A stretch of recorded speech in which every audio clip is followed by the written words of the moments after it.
she wildest imagination. She saw the whole universe there. Indra and the other devas were there in the Devaloka. Brahma was there in the Satyaloka. Vishnu was reclining on serpent Ananta with Lakshmi beside him in the ocean of milk. Shiva and Parvati were there in Mount Kailas. Yashoda also saw in her son's open mouth the nether world with the asuras and the sky with the sun, the moon and the stars in the Milky Way. Heaven and hell were there, the earth, our planet, with oceans and rivers and islands, forests and deserts, mountains and valleys, and all living and non living things were all there. The different countries on the earth were there. She could see Gokul itself with gopas and gopis, Mount Govardhan with innumerable cattle gazing on its side, and Nanda Gopa and his palace. In the palace, standing in front of Yashoda, were Krishna himself with his mouth open. In his mouth, again, there was the whole universe. The whole cycle repeated infinite times, ending nowhere. Yeah. So can any normal child open the mouth and you can see the whole universe in the mouth?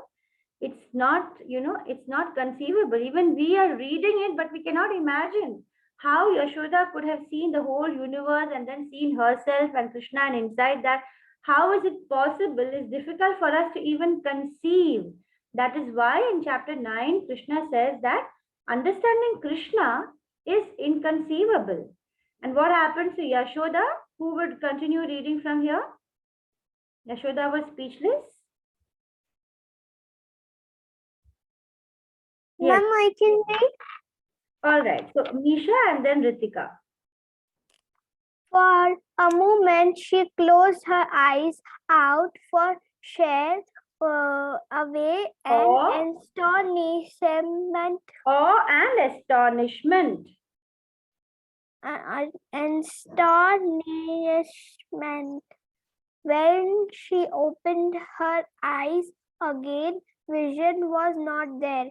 Krishna was standing there, smiling Enthrallingly. in his at his mother. Now Yashoda was certain that her son was not an ordinary child. He was God born as her son. She thought this must be God Vishnu born on earth to destroy the wicked. Many times has he done this before also at different times in different places with the aim of reinstating dharma on earth. What I saw in my son's mouth is the Vishwarupa of Lord Vishnu. Oh, how blessed I am I. Okay, Immersed in such. and then Ritika can read. Okay. Yes, ma'am. All right, Ritika, you continue reading. Misha, you understood what you were reading? All right. Ritika, you continue. There is only a little bit. Sorry, ma'am, I got internet issue. Oh, I was waiting for you to read. All right, you can read one paragraph from Immersed till Sun, and Ritika will read from this verse also. Okay? Yeah.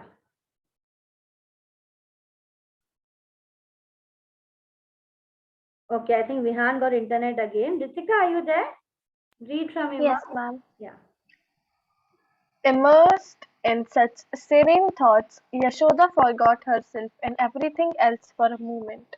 The next moment, she looked at the smiling face of Krishna and again forgot herself, this time out of her immense motherly love towards her son. This was also the working of Maya, illusion, brought about by the Lord. Let us all meditate on the Supreme Being at this juncture. Om Namo Narayanaya. Om Namo Bhagavate Vasudevaya. Yeah. Ma'am, I got internet issue after coming from the washroom. Oh, okay, okay. That's all right, dear. Okay, so then we were just discussing the story. I'm sure you must have probably heard the story of how Yashoda saw the whole universe in Krishna's mouth, and suddenly, after she closed her eyes, she was so much shocked by that seeing universe in the son's mouth. She closed her eyes, and when she opened, it was all gone again, And she forgot also. After that, she forgot also that she had seen the universe. God made her forget it again after that. Okay, otherwise she will not be able to be normal with her son if she keeps on thinking that, oh my God, this is God. So Krishna makes her forget that.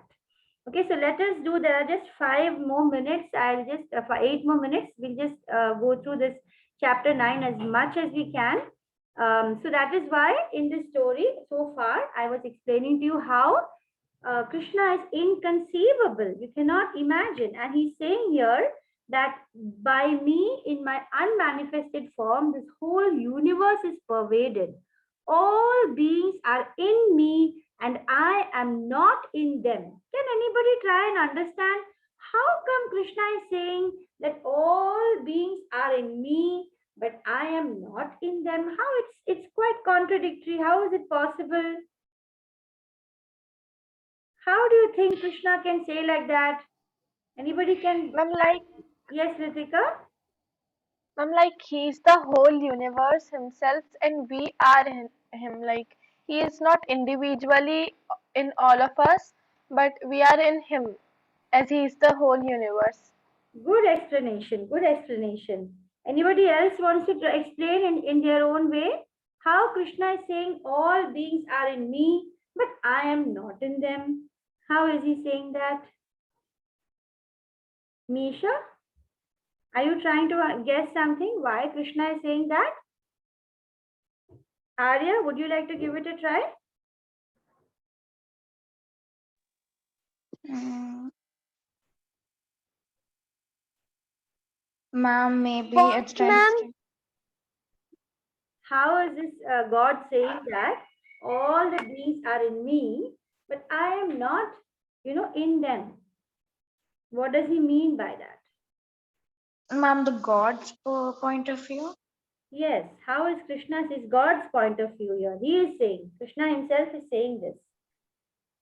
Because elsewhere he does say that as Paramatma I am there in everyone. Then why is he saying like this over here? Why is Krishna saying this? Ma'am, maybe Krishna's saying this because Krishna's, I don't know the word, I forgot, reincarnations. We are Krishna's reincarnations. So like our souls are basically the like a part of his um like his spiritual mind and everything, and he will definitely not be in us because we are the reincarnations of him. Okay, I think So the word you're getting confused, it couldn't be reincarnation. We are ourselves being, born again in different bodies. That is called reincarnation. But what you mean is that we are Jivatma and so we are part of Krishna, right? That's what you're trying to say. yeah. Yeah, that's right. Vihan, you wanted to say something about this line? That only I want to say. That only you want to say. Yeah. So actually, Krishna's energies are there everywhere. Remember in chapter 7, when we were talking about Krishna's energies, we learned that it is there everywhere. But why is it that he's saying that, I am not in them? One reason is because he's not visible to us. We can't actually see him.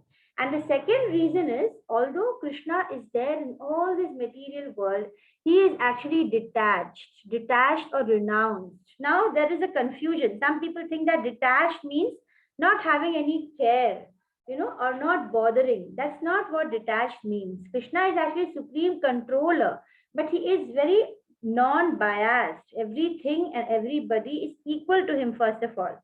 Second is that he is not affected by the deeds which people do. And even when he's born on the world as as a human being, he does not get actions, reactions, or anything because he is pure. He is the Lord himself. He is not materially affected at all. In fact, the material world is in his control. So that is the reason why he says that I am, He says that all beings are in me, but I am not in them. This is, again, you can keep on thinking and come up with different ways of understanding it. Krishna says that understand that just as a mighty wind is blowing everywhere,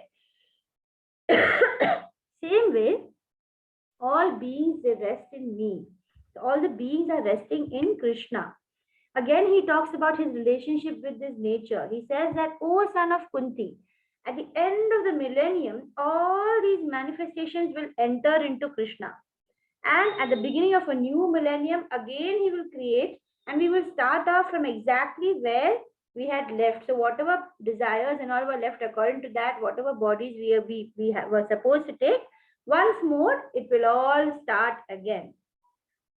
And it's all decided by Krishna. He says in this chapter, in this verse 9.8, Krishna says, under my will, it is Krishna's will that automatically the whole world will manifest again and again. It is under Krishna's will that it gets annihilated, and nobody has any say or any control over that, because he is the Supreme Personality. He says that, oh Dhananjaya, all this work cannot bind me. That's what he says. He's detached.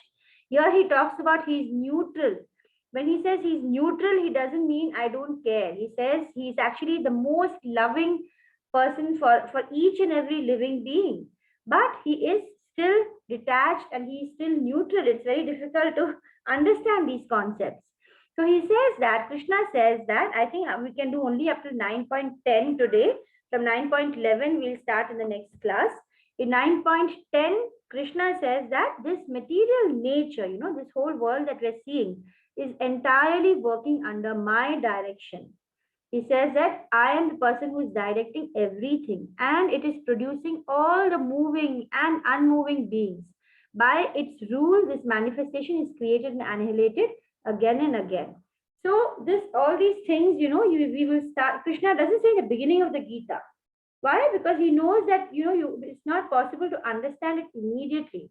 You have to have faith and you have to be non-envious. So does Krishna come under the influence of Maya when he's in the human form? Does Krishna come under the influence of Maya? Does he get affected by Maya, or is he an illusion? No. No, he is not. Right? So Krishna does not disturb the Maya. He's free from it. He's detached. We are doing our work. We are getting the the punishments, or we are getting the good results. It's all happening automatically by Maya. He is not at all interfering in that at all. At the same time, Maya is in Krishna's control and Maya follows Krishna's instructions. But what do fools, in 9.11, Krishna is saying that Avajananti ma mudha. He says mudha means fools.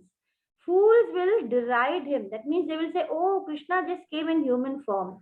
They do not know that Krishna is transcendental. He is not material at all. And my supreme dominion over all that be. And he has a supreme control over everything. So we'll do from 9.12 next class. We'll do from 9.12 and I'll finish till 9.11. In fact, we'll just revise 9.11 and continue from next class. So today we have not completed the second part of this chapter 9. We have understood the knowledge. Krishna talks about the knowledge he's going to share. And we have just understood the Krishna's relationship with this world, which requires actually a lot of meditation to understand. Very difficult to understand how Krishna's relationship with this material world is. If you read verses 9.4 to 9.10, you might little by little start understanding. Okay, children? So let me end the Gita class here for today. I hope that you are understanding the secrets of Gita and you're able to feel the wonder in it, and you're able to understand that there are many people who do not know this, or they do not want to know this. That's because they have lots of desires left. Oh, quizlings. So, but you know what, Ritika, I don't know if you can do the quiz because I didn't finish the chapter. The chapter has to be finished, right? So shall we do the quiz for chapter 9 next class? Yeah, no, okay. Or you want Ma'am, can we do Okay, now? ma'am. or you want to try it now and you can try again next class? Now. You can try it now, but this is, I haven't completed chapter 9 and this is based on the on the chapter that I'm teaching, which is not over. So I'll just put it. You can try it out. Let me put it for everyone, and I'll also put it in the group. But chapter 9 is actually not fully over. Time is over. Time is over. That's why I'm saying that you can try the quiz and we can. So 11:30, you're coming for the music class, no, Misha? Yeah. So take a break now. You can try the quiz. Okay. Hare Krishna, everybody. Does anyone have any? Hare Krishna, ma'am. Hare Krishna. Hare Krishna. Yeah. Hare Krishna, Vihan. Hare Krishna, ma'am. Hare Krishna, Arya. Hare Krishna, ma'am. Hare Krishna, Ritika. And so Monday 5 p.m., right? Yes. Okay. Thank you, ma'am. Thank you. Bye. Bye, ma'am. Bye, dear.